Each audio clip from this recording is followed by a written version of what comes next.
Hello guys, आप लोगों को भी जो आज के क्लास में बताने वाले हैं सबसे आसान मेथड, शॉर्ट मेथड से बताएंगे मेरे प्यारे दोस्त और भाई और बंधु। आज के क्लास में जो आप लोगों को बीच साइंस का मोस्ट वीवीआई क्वेश्चन आप लोगों को बीच जो बताएंगे, बहुत बेहतरीन तरीका से क्वेश्चन आप लोगों को बीच जो है आपके सामने। जो अलैंगिक जनन और लैंगिक जनन में क्या अंतर है, तो सबसे पहले आप इसे आसान तरीका से शॉर्ट मेथड से जानिएगा, और ताकि आगे आपको दिक्कत ना हो सके और कहीं पे दिक्कत ना हो।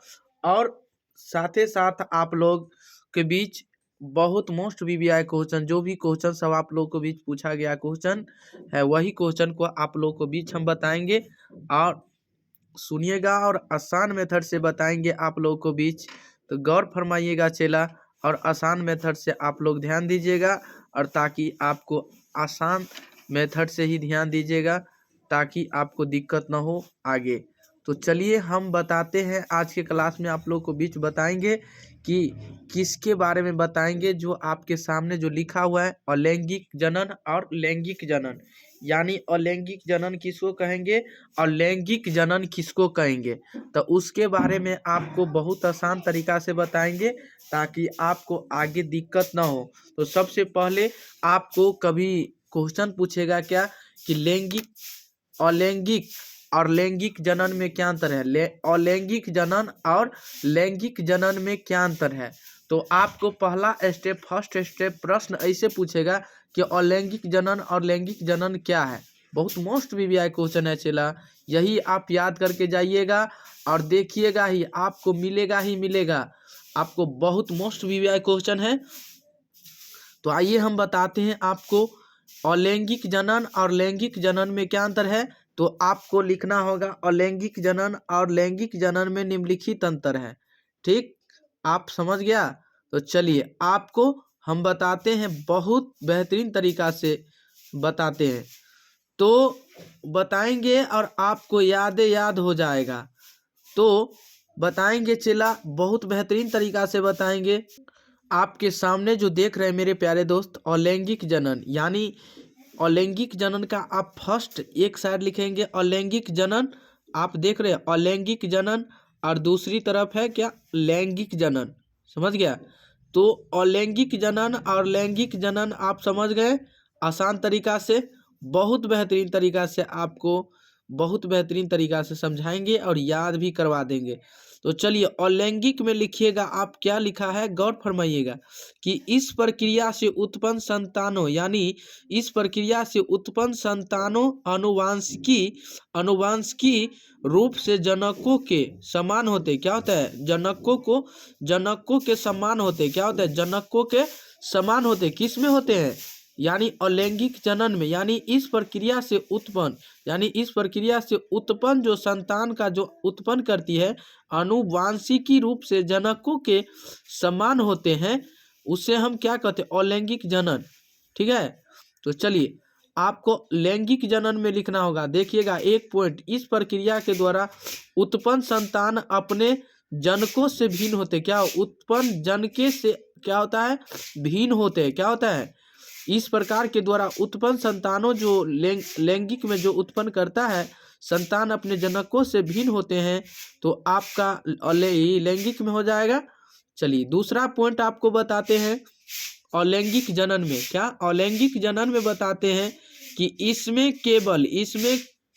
केवल समसूत्री विभाजन होता है। समसूत्री विभाजन होता है। क्या होता है, समसूत्री विभाजन होता है। क्या होता है, समसूत्री विभाजन होता है। दूसरा पॉइंट है क्या है, इसमें केवल समसूत्री विभाजन होता है। बहुत मोस्ट वीवीआई क्वेश्चन है। और साथ ही साथ आप लोग सब्सक्राइब कर लीजिए और लाइक भी कर लीजिए, लाइक भी कर दीजिए और सब्सक्राइब भी कर दीजिए। आइए दूसरा पॉइंट जो बताते हैं, इस प्रक्रिया में अर्धसूत्री, यानी अर्धसूत्री विभाजन, क्या है, विभाजन तथा निषेचन, यानी निषेचन अहम है। निषेचन जो है, निषेचन अहम है। क्या है, अहम है। चलिए अगले तीसरा पॉइंट अलैंगिक में लिखेंगे। अलैंगिक, इसमें जननांगा, यानी जननांगा का निर्माण कहीं होता है। जननांगा का निर्माण नहीं होता है। किसमें नहीं होता है, अलैंगिक में। इसमें जननांगा यानी नांग यानी इसमें जननांग का निर्माण नहीं होता है, अलैंगिक में नहीं होता है। अब बताइए लैंगिक जनन में जो होगा आपका तीसरा पॉइंट, इसमें जननांगा का निर्माण मुख्य रूप से होता है। किसमें? जननांग का निर्माण जो है आपका लैंगिक में होता है और अलैंगिक में जननांग का निर्माण नहीं होता है। ठीक है, याद हो गया। बताइए लैंगिक में जननांग का निर्माण मुख्य रूप से होता है ना, होता है। आइए, और इसमें अलैंगिक में जननांग का निर्माण नहीं होता है। चलिए आपका अलैंगिक में चौथा पॉइंट जो है, इसमें केवल एक जनक ही भाग लेते हैं। बताइए, इसमें केवल एक ही जनक ही भाग लेते हैं। किसमें? अलैंगिक जनन में जो होता है चेला, गौर फरमाइएगा कि इसमें केवल एक जनक ही यानी एक ही, इसमें एक ही जनक ही भाग लेते हैं। किसमें? ये किसमें? अलैंगिक जनन में। किसमें? अलैंगिक जनन जो होता है इसमें केवल एक ही जनक ही भाग लेते हैं। और लैंगिक में जो हो जाएगा इसमें दो जनक भाग लेते हैं। किसमें? इसमें दो जनक भाग लेते हैं। लैंगिक में होगा दो जनक भाग लेते हैं। क्या लेते हैं?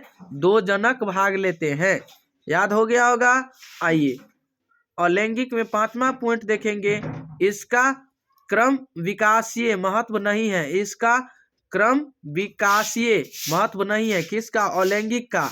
इसका क्रम विकासीय महत्व नहीं है और लैंगिक का इसका क्रम विकासीय महत्व है। किसका?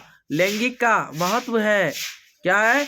लैंगिक का महत्व है और अलैंगिक का महत्व नहीं है। गौर फरमाइएगा चेला, और आप लोग जरूर सब्सक्राइब कर लीजिएगा, लाइक कीजिएगा, ताकि आपको आगे दिक्कत ना हो और बहुत अच्छा से बहुत बेहतरीन तरीका से आप इसे याद कर सकते हैं चेला, और ताकि आपको आगे दिक्कत ना हो और कहीं पे दिक्कत नहीं होगा। चलिए अगले नंबर बताते हैं आपको, बहुत बेहतरीन तरीका। बताइए आपका क्वेश्चन जो है, अमीबा किस प्रकार यानी अंत ग्रहण करता है। यानी गौर फरमाइएगा, बहुत वो बेहतरीन तरीका जो है, बहुत आपके सामने बहुत बेहतरीन तरीका से दिया गया है। तो चलिए आपको बहुत बेहतरीन तरीका से बताएंगे कि अमीबा में भोजन का अंत ग्रहण, यानी अमीबा में जो होता है भोजन का अंत ग्रहण जो होता है, वो गौर फरमाइएगा, अमीबा में भोजन का अंत ग्रहण शरीर की सतह के किसी भी स्थान से हो सकता है।